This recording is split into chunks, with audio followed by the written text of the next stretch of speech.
সোনা হ্যাঁ কি খাচ্ছ তুমি? সিঙ্গারা। খাও খাও খাও খাও। এখন আলু জমছে কিন্তু মা। হ্যাঁ ঠিক আছে, তুমি খাও খাও, সিঙ্গারা খাও। হ্যাঁ, মুখে দাও দেখি কেমন করে খেতে পারো। খাও।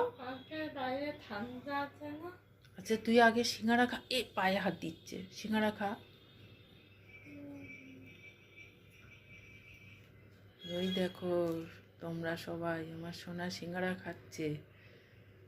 সোনা ভাত খেতে পারে না হাতে তুলে, কিন্তু সিঙ্গারা খেতে পারে, এগরোল খেতে পারে, কিন্তু ভাত তুলে খেতে পারে না। গরম কিন্তু, আস্তে আস্তে খাও। কেমন খেতে সিঙ্গারাটা? কেমন গরম?